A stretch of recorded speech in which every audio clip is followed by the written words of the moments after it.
अब आइए चलते हैं विद्येश्वर संहिता के अध्याय 11 में। अथैकादशोऽध्याय। इस अध्याय में बताया गया है शिवलिंग की स्थापना, उसके लक्षण और पूजन की विधि का वर्णन तथा शिवपद की प्राप्ति कराने वाले सत्कर्मों का विवेचन। ऋषिगण बोले, कथम लिंग प्रतिष्ठाप्यम कथम वा तस्य लक्षणम कथम वा तत्संभ्यर्च्यं देशे काले चके नहीं। ऋषिगण बोले, हे सूत जी, शिवलिंग की स्थापना कैसे करनी चाहिए, उसका लक्षण क्या है तथा उसकी पूजा कैसे करनी चाहिए, किस देश काल में करनी चाहिए और किस द्रव्य के द्वारा उसका निर्माण होना चाहिए। तब सूत जी बोले, हे ऋषियों, हे महर्षियों, युष्मदर्थं प्रवक्ष्यामि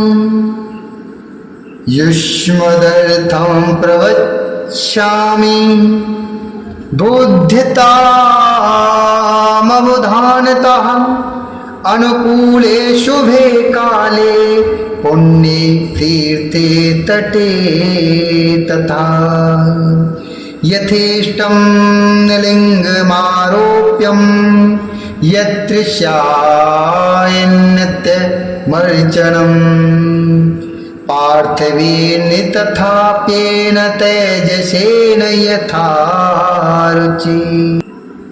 सूत जी बोले, हे महर्षियों, मैं आप लोगों के लिए इस विषय का वर्णन करता हूँ, इसे ध्यानपूर्वक सुनिए और समझिए।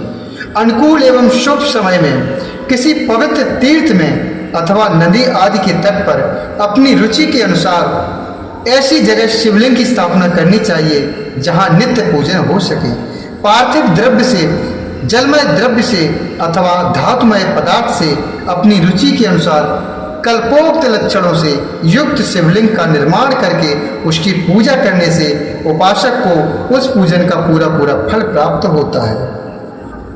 संपूर्ण शुभ लक्षणों से युक्त शिवलिंग का तत्काल पूजा का फल देने वाला होता है। अर्थात संपूर्ण शुभ लक्षणों से युक्त शिवलिंग तत्काल पूजा का फल देने वाला होता है। यदि चल प्रतिष्ठा करनी हो तो इसके लिए छोटा सा शिवलिंग, और यदि अचल प्रतिष्ठा करनी हो तो स्थूल शिवलिंग श्रेष्ठ माना जाता है। उत्तम लक्षणों से युक्त पीठ सहित शिवलिंग की स्थापना करनी चाहिए। शिवलिंग का पीठ मंडलाकार अर्थात गोल, चौकोर, त्रिकोण अथवा खटवांग के आकार का अर्थात ऊपर गोल तथा आगे लंबा होना चाहिए। ऐसे लिंग पीठ महान फल देने वाला होता है। पहले मिट्टी, प्रस्तर आदि से अथवा लोहे आदि से शिवलिंग का निर्माण करना चाहिए।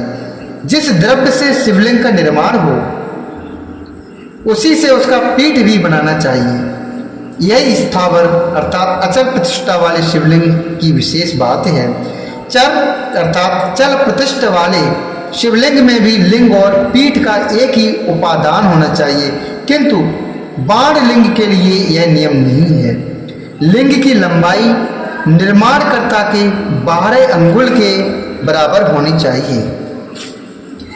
ऐसा ही शिवलिंग उत्तम कहा गया है। इससे कम लंबाई हो तो फल में कमी आ जाती है, अधिक हो तो कोई दोष नहीं है। चर लिंग में भी वैसा ही नियम है, उसकी लंबाई कम से कम कर्ता के 1 अंगुल के बराबर होनी चाहिए। पहले शिल्प शास्त्र के अनुसार एक विमान या देवालय बनवाइए जो देवगणों की मूर्तियों से अलंकृत हो। उसका गर्भगृह बहुत ही सुंदर, सुदृढ़ और दर्पण के समान स्वच्छ हो। उसे 9 प्रकार के रत्नों से विभूषित किया गया हो। उसमें पूर्व और पश्चिम दिशा में 2 मुख्य द्वार हों।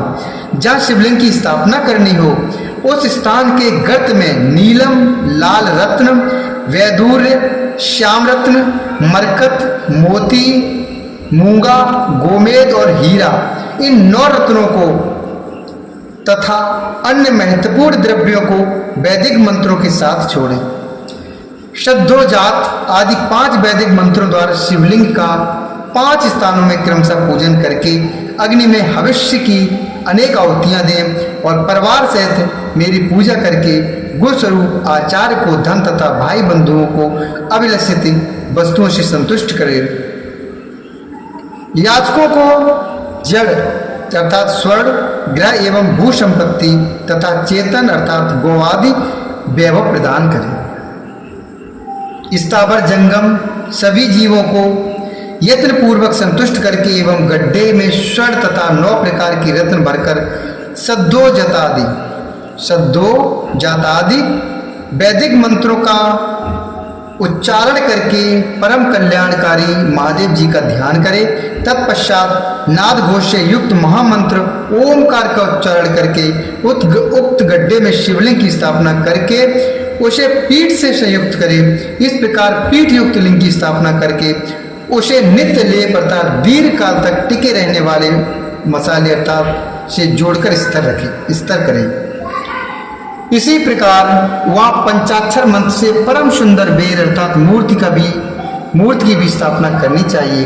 सारांश यह है कि भूमि संस्कार आदि की सारी विधि जैसे लिंग प्रतिष्ठा के लिए कही गई है वैसे ही बेर अर्थात मूर्ति प्रतिष्ठा के लिए भी समझनी चाहिए। अंतर इतना ही है कि लिंग प्रतिष्ठा के लिए प्रणव मंत्र के उच्चारण का विधान है, परंतु बेर की प्रतिष्ठा पंचाक्षर मंत्र से करनी चाहिए। जहाँ लिंग की प्रतिष्ठा हुई है वहाँ भी उत्सव के लिए और बाहरी सवारी निकलने आदि के निमित्त बेर अर्थात मूर्ति को रखना आवश्यक है। बेर को बाहर से भी लिया जा सकता है, उसे गुरुजनों से ग्रहण करें। बाह्य वेर वही लेने योग्य है जो साधु पुरुषों द्वारा पूजित है। इस प्रकार लिंग में और बेर में भी की हुई महादेव जी की पूजा शिव पद प्रदान करने वाली होती है। स्थावर और जंगम के भेद से लिंग भी 2 प्रकार का कहा गया है। वृक्ष लता आदि को स्थावर लिंग कहते हैं और क्रम कीट आदि को जंगम लिंग। सींचने आदि के द्वारा स्थावर लिंग की सेवा करनी चाहिए और जंगम लिंग को आहार एवं जल आदि देकर तृप्त करना उचित है। उन स्थावर जंगम जीवों को सुख पहुंचाने में अनुरत होना भगवान शिव का पूजन है, ऐसा विद्वान पुरुष मानते हैं। इस प्रकार चराचर जीवों को ही भगवान शंकर के प्रतीक मानकर उनका पूजन करना चाहिए। सभी पीठ परा प्रकृति जगदम्बा का स्वरूप हैं और समस्त शिवलिंग चैतन्य स्वरूप हैं। जैसे भगवान शंकर देवी पार्वती को गोद में बैठाकर विराजते हैं, उसी प्रकार यह शिवलिंग सदा पीठ के साथ ही विराजमान होता है। इस तरह महालिंग की स्थापना करके विविध उपचारों द्वारा उसका पूजन करें। अपनी शक्ति के अनुसार नित्य पूजा करनी चाहिए तथा देवालय के पास ध्वजारोपण आदि करना चाहिए। इस प्रकार साक्षात शिव का पद प्रदान करने वाले लिंग की स्थापना करें अथवा चरलिंग में षोडशोपचारों द्वारा यथोचित रीत से क्रमशः पूजन करें। यह पूजन भी शिव पद प्रदान करने वाला है। आवाहन, आसन, अर्घ्य, पाद्य, पादांग, आचमन, अभ्यंग पूर्वक स्नान, वस्त्र, गंध, पुष्प, धूप, दीप, नैवेद्य, तांबूल समर्पण, नीराजन, नमस्कार और विसर्जन ये 16 उपचार हैं अथवा अर्घ से लेकर नैवेद्य तक विधिवत पूजन करें। अभिषेक, नैवेद्य, नमस्कार और तर्पण ये सब यथाशक्ति नित्य करें। इस तरह किया हुआ शिव का पूजन शिव पद की प्राप्ति कराने वाला होता है। अथवा किसी मनुष्य द्वारा स्थापित शिवलिंग में, ऋषियों द्वारा स्थापित शिवलिंग में, देवताओं द्वारा स्थापित शिवलिंग में, अपने आप प्रकट हुए स्वयंभूलिंग में तथा अपने द्वारा नूतन स्थापित हुए शिवलिंग में भी उपचार समर्पण पूर्वक जैसे तैसे पूजन करने से या पूजन की सामग्री देने से भी मनुष्य ऊपर जो कुछ कहा गया है वह सारा फल प्राप्त कर लेता है। क्रमशः परिक्रमा और नमस्कार करने से भी शिवलिंग शिव पद की प्राप्ति कराने वाला होता है। यदि नियम पूर्वक शिवलिंग का दर्शन मात्र कर लिया जाए तो वह भी कल्याणप्रद होता है। मिट्टी, आटा, गाय के गोबर, फूल, कनेर पुष्प, फल, गुड़, मक्खन, भस्म अथवा अन्य से भी अपनी रुचि के अनुसार शिवलिंग बनाकर तद अनुसार उसका पूजन करें। कुछ लोग हाथ के अंगूठे आदि पर भी पूजा करना चाहते हैं। लिंग का निर्माण कहीं भी करने में किसी प्रकार का निषेध नहीं है।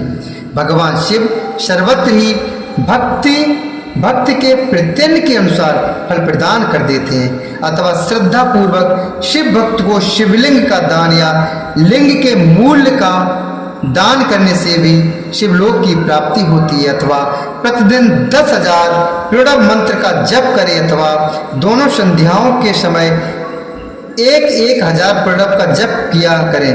यह क्रम भी शिव पद की प्राप्ति कराने वाला है, ऐसा जानना चाहिए। जप काल में मकारांत प्रणव का उच्चारण मन की शुद्धि करने वाला होता है। समाधि में मानसिक जप का विधान है तथा अन्य